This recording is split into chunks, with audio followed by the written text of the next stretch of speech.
స్వతంత్రం వచ్చి 75 ఏళ్ళు అయింది.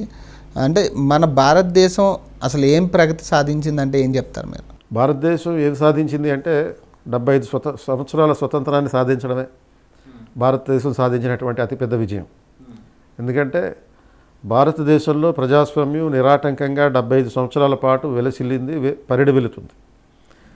సో ఈ నేపథ్యంలో ఇప్పుడు సపోజ్ మనతో పాటు స్వాతంత్రం వచ్చినటువంటి పాకిస్తాన్ ఉంది. సో ఈ పాకిస్తాన్లో 7 సార్లు మిలిటరీ కుట్రలు జరిగినాయి, అందులో 4 సక్సెస్ఫుల్ అయినాయి. సో ఈ మిలిటరీ కుట్ర వల్లే రీసెంట్గా మన ఈ వాసిం మన ప్రధానమంత్రి కూడా రిజైన్ చేయాల్సి వచ్చింది, కొత్త ప్రధానమంత్రి వచ్చాడు.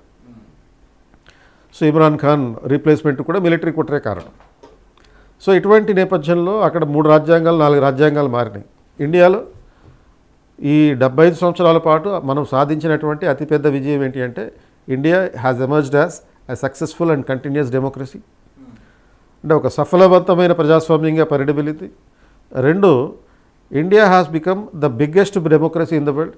ప్రపంచంలో అతిపెద్ద ప్రజాస్వామ్యం అయింది. 91 కోట్ల మంది ఓటర్లు మనకి 17వ లోక్సభ ఎన్నికల్లో పాల్గొన్నారు. ఇది ఇంకా బలోపేతమైనటువంటిది. అండ్ 3, ఇది not only biggest democracy, it is also highly represented, largely represented democracy. అంటే లార్జెస్ట్ రిప్రజెంటెడ్ డెమోక్రసీ అంటే అత్యధికమైన ప్రజాప్రతినిధులు కలిగినటువంటి ప్రజాస్వామ్యం. ప్రపంచంలో ఎక్కడ కూడా ఇంతమంది ఓటర్లు లేరు. అమెరికా మొత్తం జనాభా కలిపిన 50 కోట్లు, ఇండియాలో 91 కోట్ల మంది ఓటర్లే ఉన్నారు. సో ఆ కాంటెక్స్లో ఇప్పుడు ఇండియాలో ఎలక్షన్ పెట్టడం అంటే Russia, Pakistan, Sri Lanka, Malaysia, Tanzania ఈ 5 దేశాల్లో కలిపి ఎలక్షన్ పెడితే ఏ విధంగా ఉంటుందో అంత ఈజీగా ఇండియాలో పెట్టచ్చు.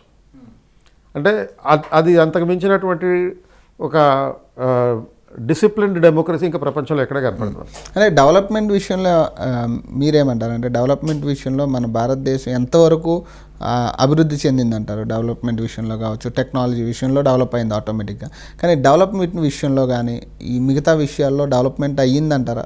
ప్రగతి జరిగిందంటారా? ఇప్పుడు డెవలప్మెంట్కి క్రైటీరియా ఏంటి? అండ్ 2వ point, first India is a developing country అనేది ఇప్పుడు అబద్ధం. మనం ఫస్ట్ ఈ పాయింట్ ఎక్కడ నేర్చుకున్నాం? ఇది భారతదేశం అభివృద్ధి చెందుతున్న దేశం అని ఎక్కడ నేర్చుకున్నాం? 6th క్లాస్లో నేర్చుకున్నాం. 6th క్లాస్లో మనం నేర్చుకున్నటువంటి ఈ ఒపీనియన్ ఇప్పటికీ కంటిన్యూ అవుతుందంటే కరెక్ట్ కాదు. ఇండియా డెవలప్మెంట్ స్టోరీని 2 దశలుగా, ఇన్ఫ్యాక్ట్ 3 దశలుగా చెప్పాలి. మొదటి దశ 1947 నుంచి 1990 వరకు, అది పూర్తిగా సోషలిస్ట్ ఓరియంటెడ్. ప్రభుత్వమే ముందు ఉండి దేశాన్ని నడిపించినటువంటి పద్ధతి, దానివల్ల సాధించింది ఏం లేదు. 1991లో పివి నరసింహారావు గారు ప్రైమ్ మినిస్టర్ అయిన తర్వాత ఆయన ఇంట్రడ్యూస్ చేసినటువంటి లిబరలైజేషన్ ప్రోగ్రామ్ కారణంగా, ప్రైవేటైజేషన్ వల్ల ఇండియా ఎకనామిక్ గ్రోత్ రేట్ అనేది ఆల్మోస్ట్ డబుల్ డిజిట్కి వెళ్ళింది ఒక సందర్భంలో. అండ్ 2014 నుంచి మొదలైనటువంటి డెవలప్మెంటల్ స్టోరీ ఇంకొకటి. 91 నుంచి 2013 వరకు ఒక స్టోరీ, సెకండ్ ఫేజ్ చెప్పచ్చు. 2014 నుంచి నడుస్తున్నటువంటిది ప్రస్తుత చరిత్ర. సో ఈ ప్రస్తుతం మనం ఈ 1991లో పడినటువంటి విత్తనాల కారణంగా, ఈ ఎల్పిజి అనే విత్తనాల కారణంగా మనం ఆల్మోస్ట్ డెవలప్డ్ స్టేజ్కి వెళ్ళిపోయాం. ఎందుకంటే గతంలో ఎలా ఉండేదంటే, సపోజ్ ఒక విదేశాంగ విధానాల్లో కానీ లేకపోతే ఆర్థిక విషయాల్లో కానీ ఇతర దేశాలతో కంపేర్ చేసే ఆలోచన కూడా ఉండేది కాదు. ఇప్పుడు India is giving a tough fight to any enemy or to any other country in the world as a developed country. ఒక డెవలప్డ్ కంట్రీ అని చెప్పడానికి మనం గతంలో అమెరికా, రష్యా ఇలాంటి వాటిని చెప్పేవాళ్ళం. వాళ్ళు ఎందుకు అయ్యారు డెవలప్డ్ కంట్రీస్గా అంటే వాళ్ళు ఇన్ఫ్రాస్ట్రక్చర్ని డెవలప్ చేసుకున్నారు. 2, ఇంటర్నేషనల్ పాలిటిక్స్లో కీలకమైన పాత్ర నిర్వహించడం జరిగింది. ఆ పాత్ర ఇప్పుడు మనం కూడా నిర్వహిస్తున్నాం. ఇన్ఫ్రాస్ట్రక్చర్ విస్తృతంగా డెవలప్ అయింది. ఇప్పుడు ప్రపంచంలో మనకి యూనికార్న్ కంపెనీస్ ఉన్నాయి. అంటే యూనికార్న్ కంపెనీ అంటే ఏ కంపెనీ అయితే $100 బిలియన్ ఒక startup company $100 billion wealth create చేసిందో దాన్ని యూనికార్న్ కంపెనీ అంటాం. అమెరికాలో 800 యూనికార్న్ కంపెనీస్ ఉన్నాయి, చైనాలో 200 ఉన్నాయి, ఇండియాలో 2022 జూలై నాటికి 105 కంపెనీస్ ఉన్నాయి. ఇలా $100 బిలియన్ కన్నా ఎక్కువ వచ్చినాయి. అంటే India is the 3rd largest unicorn company in the world. స్టార్టప్లకి అటువంటి positive ecosystem, ease of doing business, ఒక పరిసరాలను పరిస్థితుల్ని సృష్టించాం. ఈవెన్ తెలంగాణ లాంటి రాష్ట్రాల్లో కూడా టీ హబ్ లాంటివి ఏర్పాటు చేసి ఈ స్టార్టప్ కంపెనీలకు కావాల్సినటువంటి పరిస్థితులు క్రియేట్ చేసాం. సో ఎకనామిక్గా చూస్తే ఇండియా ఇటువంటి స్టార్టప్ కంపెనీల విషయంలో చాలా వేగంగా పరిగెడుతుంది. రెండు, మీరు ఇంటర్నేషనల్ రిలేషన్స్ చూడండి. అంతర్జాతీయ సంబంధాల విషయంలో గతంలో మొహమాట పడేవాళ్ళం ఏదైనా ఒక నిర్ణయం తీసుకోవడానికి, అంతర్జాతీయ నిర్ణయం తీసుకోవడానికి.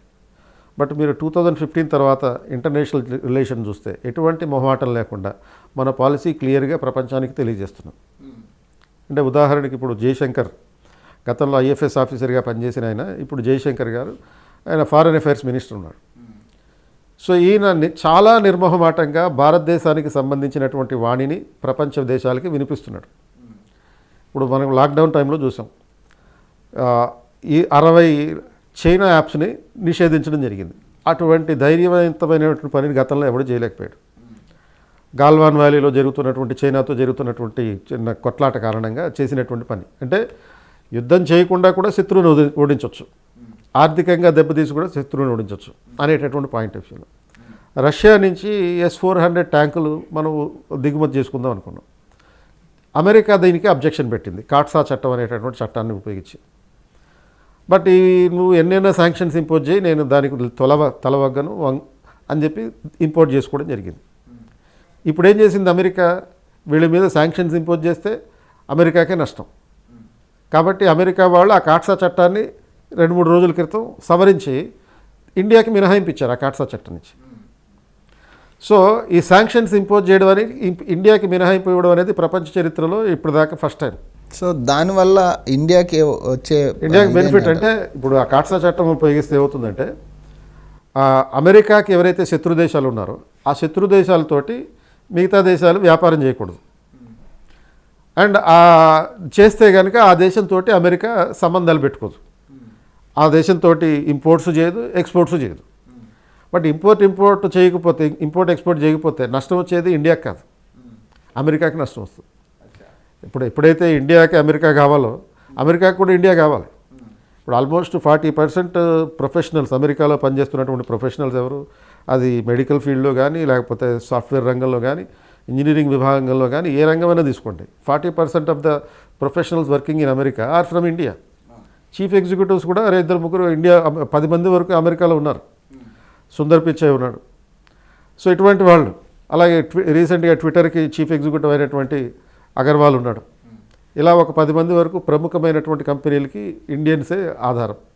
అంటే India is not only important for America from the financial and economic point of view, but also from human resource. కానీ అండి